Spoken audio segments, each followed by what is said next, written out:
नमस्कार। आज हमारे पास एक बहुत ही खास किताब है, राम और हनुमान, भक्ति सेवा निष्ठा की दिव्य गाथा। और हम इसी किताब के आईने में भगवान राम और हनुमान जी के बीच का जो गहरा, जो पवित्र रिश्ता है, उसे समझने की कोशिश करेंगे। हमारा मकसद क्या है? इस किताब के जरिए हनुमान जी की जो अटूट भक्ति है, उनकी सेवा, उनकी निष्ठा, उसके उन पहलुओं को जानना जो शायद आम चर्चा में उतने सामने नहीं आते। तो चलिए देखते हैं ये दिव्य गाथा हमें क्या सिखाती है। जी बिल्कुल। और ये रिश्ता, जैसा आपने कहा, सिर्फ एक कहानी भर नहीं है, जैसा कि इस किताब में भी जोर दिया गया है। ये तो भक्ति और निस्वार्थ सेवा का एक तरह से जीता जागता प्रतीक है। और ख़ास बात यह है, देखिए कि ये किताब हनुमान जी की भक्ति को सिर्फ समर्पण नहीं बताती, बल्कि उसे गहरी विनम्रता के साथ जोड़कर दिखाती है। वो बहुत अहम है। हाँ, विनम्रता।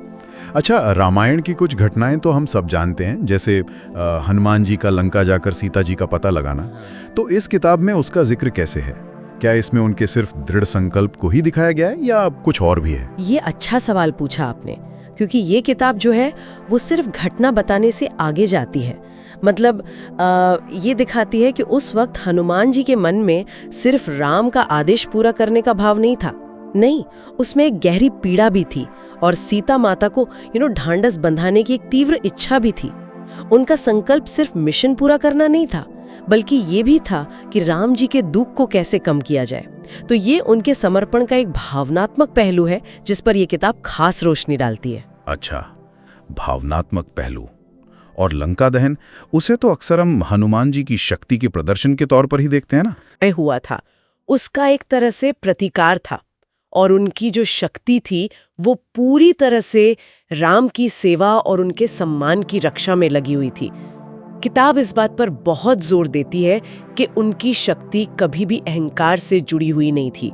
वो हमेशा सेवा भाव से ही निर्देशित रही। सेवा भाव।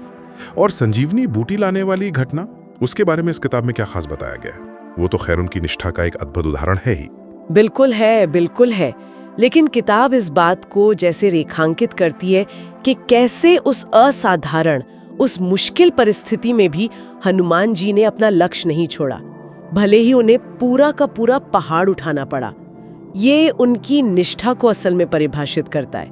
मतलब परिणाम की चिंता किए बिना अपने आराध्य के काम के लिए हर संभव प्रयास करना, चाहे वो कितना भी असंभव क्यों न लगे। उनकी निष्ठा में बुद्धि, बल और विनम्रता का एक अद्भुत संगम दिखता है, ऐसा किताब कहती है। तो अगर हम इन सारी घटनाओं और इस किताब के विश्लेषण को साथ में देखें, तो ये हमें भक्ति, विनम्रता और सेवा के बारे में क्या खास सिखाता है? मतलब निचोड़ क्या है? देखिए, किताब का सार मुझे लगता है यही है कि सच्ची भक्ति सिर्फ पूजा पाठ या कर्मकांड नहीं है, वो विनम्रता में झलकती है। आप देखिए, हनुमान जी अपार शक्तिशाली थे, फिर भी हमेशा दास बने रहे, राम के सेवक। उनकी सेवा स्वार्थ रहित थी, उन्हें बदले में कुछ नहीं चाहिए था, कोई पद, कोई प्रशंसा नहीं। और उनकी निष्ठा, वो तो अटूट थी ही। किताब ये भी बताती है कि हनुमान जी के लिए सेवा ही भक्ति का सबसे बड़ा मार्ग बन गई। उन्होंने अपनी सारी शक्तियों, सारी योग्यताओं को राम की सेवा में लगाकर ही दिव्यता पाई। अच्छा, यानी ये किताब हमें दिखाती है कि भक्ति का मतलब सिर्फ भावनाएं नहीं है, बल्कि कर्म भी है, और वो भी विनम्रता के साथ किया गया कर्म। बिल्कुल सही पकड़ा आपने। विनम्रता और निस्वार्थ सेवा, यही वो दो पंख हैं जो भक्ति को ऊंची उड़ान देते हैं। जैसा इस किताब में हनुमान जी के चरित्र के माध्यम से बहुत खूबसूरती से दर्शाया गया है। उनकी कहानी ये याद दिलाती है कि शक्ति का सही उपयोग सेवा में है, अधिकार जताने या अहंकार में नहीं। तो संक्षेप में अगर कहें, ये किताब राम और हनुमान जी के रिश्ते को भक्ति, निस्वार्थ सेवा और अटूट निष्ठा के एक ऐसे आदर्श के रूप में पेश करती है, जहां शक्ति और विनम्रता साथ साथ चलते हैं। और ये दिखाता है कि पूर्ण समर्पण आध्यात्मिक यात्रा में कितना ज्यादा मायने रखता है। जी हाँ, और ये आज भी, मतलब आज के समय में भी उन सबके लिए प्रेरणा है जो अध्यात्म के रास्ते पर हैं या जीवन में किसी ऊंचे लक्ष्य के लिए समर्पित हैं। ये रिश्ता सिखाता है कि सच्ची निष्ठा और बिना किसी उम्मीद के की गई सेवा हमें अपने लक्ष्य की ओर करीब ले जाती है, चाहे वो लक्ष्य आध्यात्मिक हो या फिर सांसारिक। और जाते जाते सोचने के लिए एक बात छोड़ जाते हैं हम सबके लिए।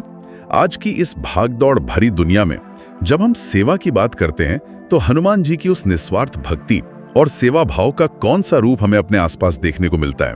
शायद धार्मिक दायरे से बाहर भी कहाँ हम उस समर्पण की एक झलक आज भी देख सकते हैं? इस पे जरूर सोचिएगा।